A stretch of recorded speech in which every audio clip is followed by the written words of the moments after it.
Hello everyone! I'm glad to greet you from the most sanctioned country in the world. Despite all the difficulties we carry on, I even have some time to release new episodes. This time it will be about Microsoft Patch Tuesday for March 2022. I do the analysis as usual with my open source tool Vulristics. You can still download it on GitHub.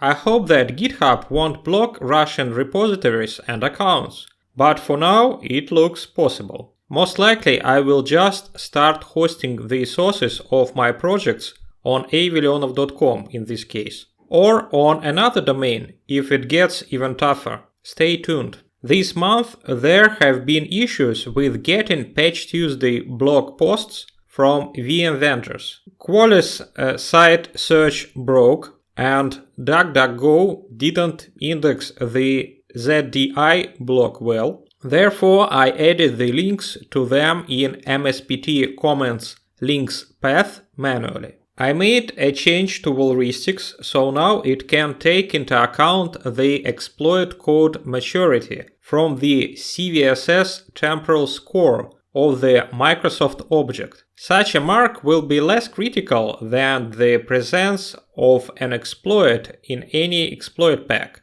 but still. On March 8th, Microsoft published 71 CVEs. Another 30 have been published before since last February's Patch Tuesday, all in Microsoft Edge. In total, 101 vulnerabilities. If we look at CVSS, 50 of them will have a high level. According to my Vulristics metric, only 26 of them will have a high level. I think it shows that my prioritization is better. The most critical vulnerability in my report is remote code execution in Microsoft Defender for IoT, CVE 2020-23-265. It may not be the most common product, but according to Microsoft, there is a functional exploit for this vulnerability. Quote, "The code works in most situations where the vulnerability exists."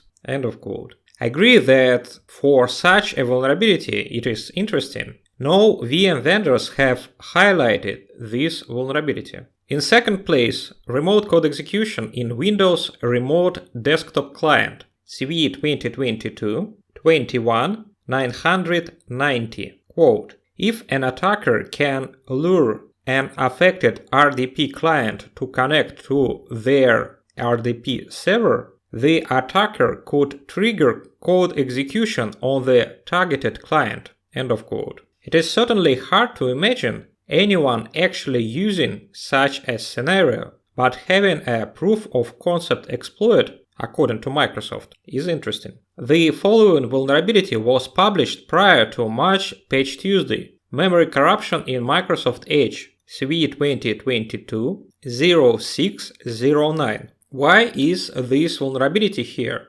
Because this vulnerability is actively exploited in the wild and has even been included in the CISA known exploited vulnerabilities catalog. The next is remote code execution in Windows SMB version 3 client server, CVE 2022-24-508. Quote, "Authentication is required here, but since this affected both clients and servers, an attacker could use this for lateral movement within a network." End of quote. The need for authentication makes this vulnerability less critical, but of course it's worth patching. Security feature bypass in Windows HTML platforms, CVE 2022-24-502. Another vulnerability that no one highlighted, but there is a proof of concept exploit for it somewhere. Perhaps it will develop into something critical. This vulnerability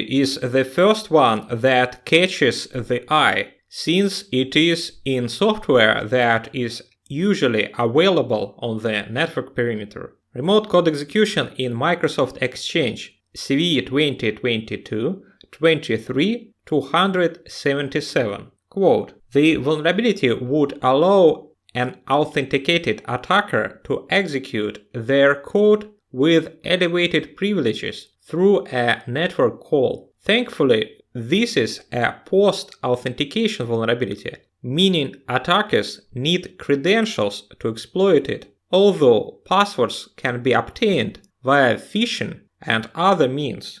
This one shouldn't be as rampantly exploited as the deluge of Exchange vulnerabilities we saw through 2021. Exchange administrators should still patch as soon as reasonably possible. End of quote. Seems like it needs to be patched first. But while there is no public exploit, there is time to do it without much haste. Also, due to the need to get credentials, this vulnerability will most likely not be exploited in broadcast attacks. And the last vulnerability that I would like to mention is elevation of privilege in Windows fax and scan service, CVE 2022-24-459. Also, not much is known about it, except that according to Microsoft, there is a proof of concept exploit for it. You can see the full version of the report